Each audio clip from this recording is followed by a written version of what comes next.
कुमारी सर्कृतः सर्प ऊर्णनाभि सुपेशकृत एतमे गुरुवो राजन् चतुर्विंशतिरंशितान् शिक्षावृत्तिभिरेतेषां वशिष्ठमिह आत्मनः। दत्तात्रेय भगवान ने अपने 24 गुरुओं के बारे में यहां बताया। राजन, मेरे ये 24 गुरु हैं। कौन कौन से? सबसे पहले पृथ्वी, वायु, आकाश, जल, अग्नि, चंद्रमा, सूर्य, कबूतर, अजगर, समुद्र, पतंगा या भौरा, मधुमक्खी, हाथी, शहद निकालने वाला, हिरण, मछली, वैश्या, कूरर पक्षी, बालक, कुंवारी कन्या, बाण बनाने वाला, सर्प, मकड़ी और भृंगी कीट। ये मेरे 24 गुरु हैं। कई तो भूल गए होंगे कौन कौन से नाम बताए। कॉपी पेन लेके बैठे नहीं, कल हमने कहा था। चलो मन में ही आप याद कर लो। अब एक एक गुरु के बारे में देखिएगा क्या कह रहे हैं। उस बात को याद रखिएगा कि उद्धव ने क्या पूछा है। उद्धव ने क्या पूछा है कि त्याग बहुत दुष्कर है, ये कैसे हो सकता है। तब भगवान ने 3 मार्ग बताए हैं, या तो सेवन ही ना किया हो, या अति सेवन कर लिया हो, या मध्यस्थ बताया, गुरुजनों के यहां बैठ करके उनसे ज्ञान लेकर के अनुभव करके उसका त्याग कर दिया हो। ये तीसरा मार्ग है। आप संसार के विषयों से मुक्त कैसे हो सकते हैं? ज्ञान मार्ग से। और श्री दत्तात्रेय भगवान यहां अपने 24 गुरु बता रहे हैं। सबसे पहले गुरु का नाम है पृथ्वी तोड़ी। पृथ्वी से मैंने क्या सीखा? इधर देखिए सब लोग। दत्तात्रेय भगवान कहते हैं मैंने पृथ्वी से क्या सीखा? धैर्य, सहनशीलता। पृथ्वी के समान सहनशील कोई नहीं है संसार में। आवाज आ रही है? गड्ढा किया जा रहा है पृथ्वी में। हमें कोई जरा सी मच्छर भी काट जाता है तो लेके आते हैं, बोले रुक जाओ बाद में बात करेंगे, पहले इसकी हत्या कर दें। लेके बैठे रहेंगे, जैसे ही आया मर गया। अब बताओ क्या कह रहे थे? काट रहा है हमको। ये पृथ्वी और ये पर्वत पता है क्या है? ये पर्वत पृथ्वी के मुखमंडल है, केश है।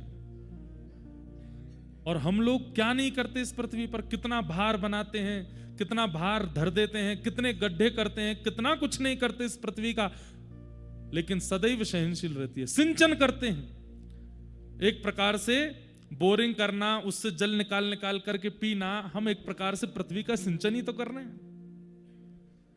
और खेती बाड़ी करना एक स्वरूप होता था, लेकिन अब तो जबरदस्ती औषधियां डाल करके जबरदस्ती उपजाऊ बनाते हैं पृथ्वी को।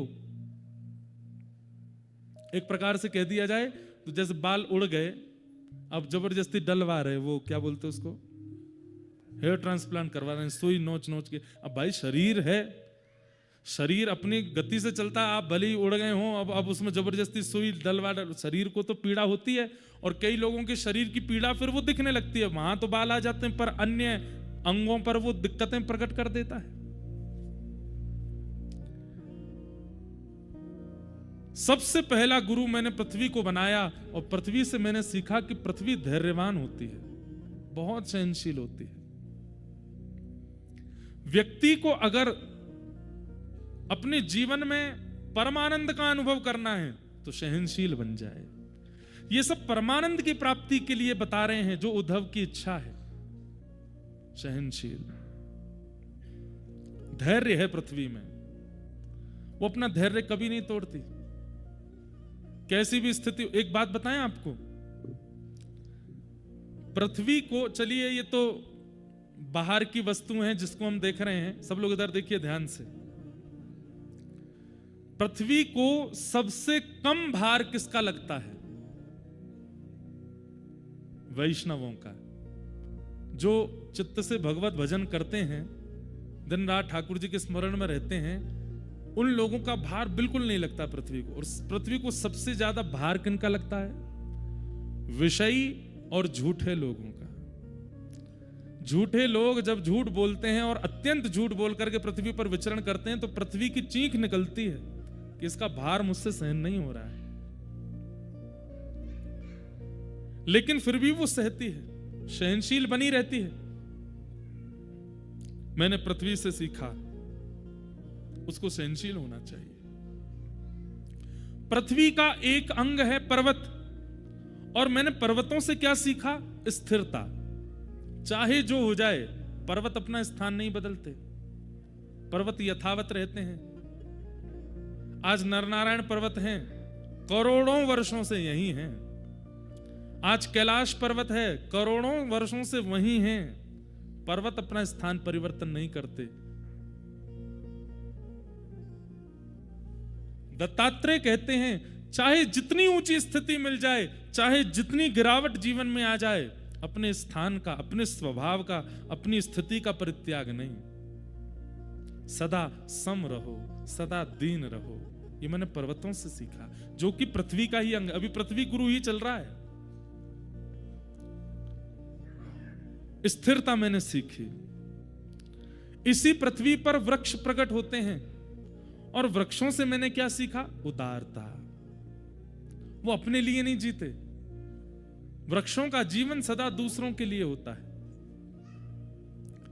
पृथ्वी के पत्ते भी दूसरों के काम आते हैं, वृक्षों के पत्ते भी दूसरों के काम आते हैं, वृक्षों की छाया भी दूसरों के काम आती है, वृक्षों के फल भी दूसरों के काम आते हैं। वृक्ष की एक भी वस्तु ऐसी नहीं है जो वो अपने प्रयोग में धारण करता हो। सब कुछ दूसरों को दे देता है। और छांव, फल, सुगंधी पत्तों से जब हम ऊब जाएं, तो वृक्ष अपने प्राण तक त्याग देता है हमें तपाने के लिए। मैंने वृक्षों से क्या सीखा? उदारता, परोपकार। तो परोपकार का गुण, स्थिरता का गुण और सहनशीलता का गुण, ये मैंने अपने प्रथम गुरु से सीखा। पृथ्वी, मैंने इनको गुरु बनाया। पृथ्वी का एक गुण और होता है, कितना भी गड्ढा कर दो और गड्ढा करके छोड़ दो, 5 साल बाद, 10 साल बाद, 20 साल बाद, 100 साल बाद गड्ढा अपने आप भर जाएगा। पृथ्वी अपने आप अपने रिक्त स्थान को भर देती है। ये मैंने पृथ्वी से सीखा। तो मेरी प्रथम गुरु कौन है? पृथ्वी। सबसे विशेष हमें क्या सीखना है? धैर्य। धैर्यता जीवन में लाइए, पेशेंस।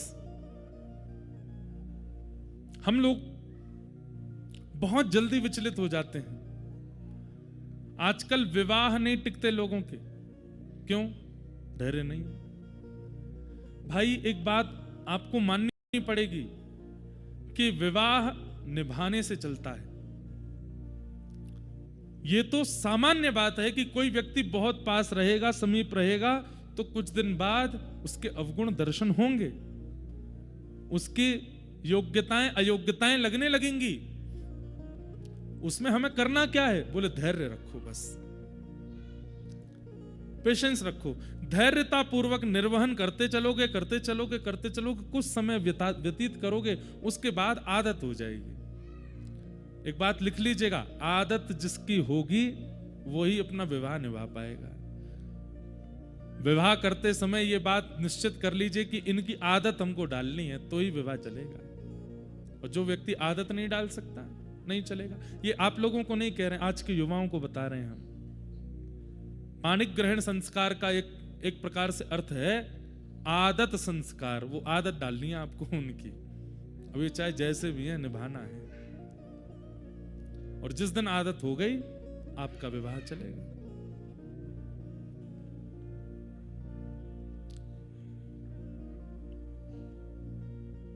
निभाना सीखिए, पेशेंस, अपने अंदर स्थिरता लाओ, धैर्यता लाओ। मैंने दूसरा गुरु किसको बनाया? पृथ्वी। पृथ्वी के बाद मेरे दूसरे गुरु कौन है? वायु। ये वायु मेरे दूसरे गुरु हैं। वायु का लक्षण क्या है बताओ? वायु का सबसे बड़ा लक्षण क्या है? वो सुगंधित स्थान से निकलती है तो सुगंध को ले लेती है, लेकिन बहुत देर तक सुगंध को धारण नहीं करती। वो दुर्गंध युक्त स्थान से निकलती है तो दुर्गंध को भी उठा लेती है, लेकिन बहुत देर तक दुर्गंध को धारण नहीं करती। चाहे सुगंध हो चाहे दुर्गंध हो, दोनों स्थानों से निकलने के बाद वायु अपने पुनः रूप में आ जाती है। क्या? ना तो दुर्गंध है ना सुगंध है, उसका कोई स्वरूप विशेष नहीं है। मैंने वायु से सीखा कि जीवन में सुख आवे तो सुख की सुगंधी कुछ दिन अपने अंदर धारण करे, लेकिन थोड़ी देर बाद फिर सम हो जाए। जीवन में दुख आवे तो दुख की दुर्घटनाओं की दुर्गंध को भी कुछ समय तक तो धारण करे, पर कुछ समय बाद फिर सीमित हो जाए। कई लोग सुख की स्थिति में आते हैं और फिर उस सुख की सुगंध को सदा बरकरार रखना चाहते हैं। वो नहीं हो सकता। आपको वायु की तरह बनना पड़ेगा, अपने स्वरूप का परित्याग नहीं। इसका दूसरा अर्थ ऐसे भी है कि मैं किसी विशिष्ट व्यक्ति से मिला तो उस विशिष्ट व्यक्ति का रंग मुझ पर चढ़ा, लेकिन जैसे ही मैं थोड़ा आगे गया मैं सामान्य हो गया। मैंने उसके प्रभाव को अपने ऊपर ज्यादा हावी नहीं होने दिया। मैं किसी दुर्जन व्यक्ति से मिला तो उसका प्रभाव, उसने खूब प्रयास किया कि वो मेरे ऊपर अपना असर डाले, परंतु थोड़ी देर बाद मैंने उसका असर भी अपने ऊपर नहीं होने दिया। मैं अपनी समरसता में रहा। ये मैंने वायु से सीखा कि वायु दुर्गंध और सुगंध दोनों को उठाती जरूर है पर धारण नहीं करती। वायु यदि सुगंध को धारण कर ले तो वायु की महिमा और ज्यादा हो जाएगी, लेकिन फिर भी वायु सुगंध को धारण नहीं करती। कुछ समय व्यवस्थित करने के बाद उसका त्याग कर देती है। इसका मतलब क्या है? वायु की किसी में आसक्ति नहीं है। ये निरासक्ति का गुण मैंने वायु से सीखा। वो किसी में आसक्त नहीं होती।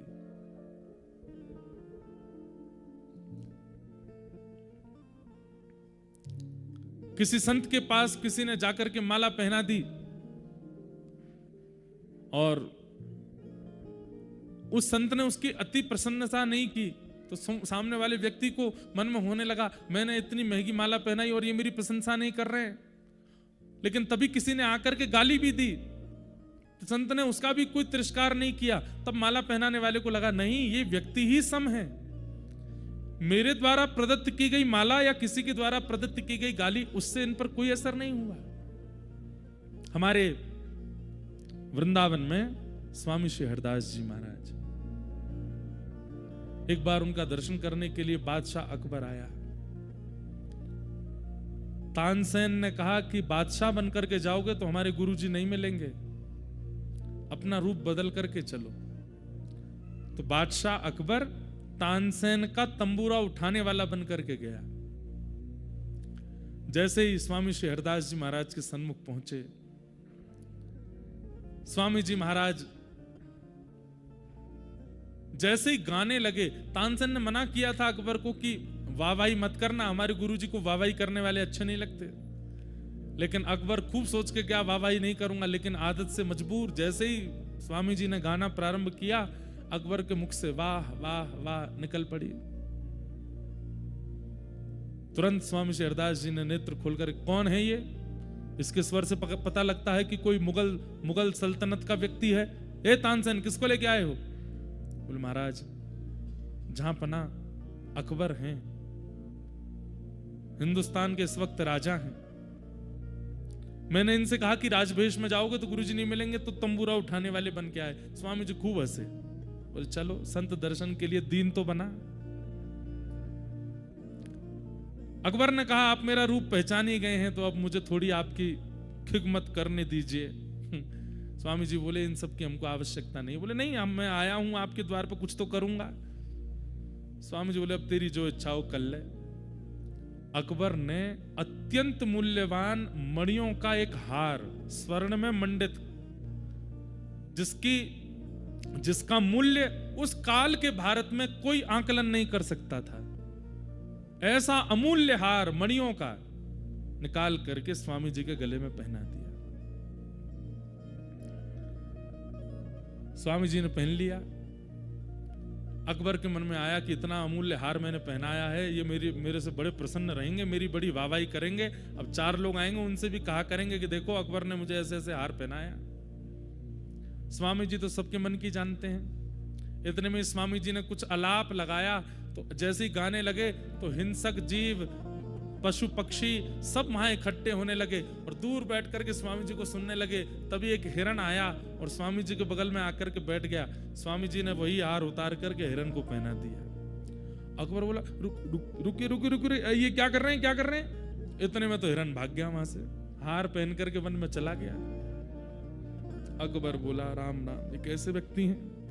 इतना महंगा हार, इतना अमूल्य हार, अरे आपको नहीं चाहिए था तो मुझे ही वापस कर देते, मैं अपनी रानियों को दे देता, किसी और को दे देता। एक हिरण को पहना दिया, इतना भी मूल्य नहीं समझा आपने मेरे द्वारा प्रदत्त की गई सामग्री का? स्वामी जी बोले बैठ जा, बहुत देर रह गई है तो बोलते बोलते मन में यूं ही विचार करके आयो कि तेरी प्रशंसा करेंगे हम, रुक जा।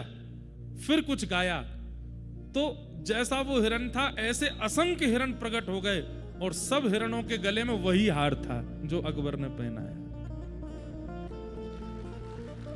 और बोले सुन देख सबन के गले में हार हैं। बोले हाँ वैसा ही हार है जैसा तैने पहना है। बोले हाँ लेकिन शर्त ये। बोले क्या? अब तू जा अपनो वारो हार ही लेके चलो जाए, यहाँ पे तेरो वारो कौन सा ढूंढ ले। अकबर समझ गया, बोले कि ये सामान्य नहीं है भैया, संसार के अत्यंत उपलब्धि देने से इनको खरीदा नहीं जा सकता, ये ठाकुर जी के हो चुके। तो वायु से मैंने क्या सीखा कि सुगंधी कभी तुम्हारा मोल तुम्हें खरीद ना ले, तुम्हारे ऊपर आधिपत्य ना बना ले, और कभी दुर्गंध भी तुम्हारे ऊपर आधिपत्य ना बना ले। तुम सदा अपने रस में रहो। यहां पर सुगंध का अर्थ सात्विक रूप में नहीं है, तामसिक रूप में है। सुगंध का अर्थ मतलब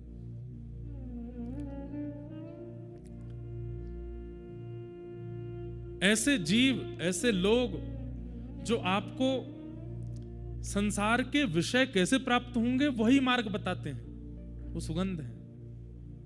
और दुर्गंध कौन? बोले पापी, दूषित कृत्य करने वाले लोग। इन दोनों को ही अपने चित्त पर आधिपत्य ना दिलाना, ये मैंने वायु से सीखा। वायु से मैंने ये सीखा, वायु से मैंने सीखा। वो पवित्र रहती है,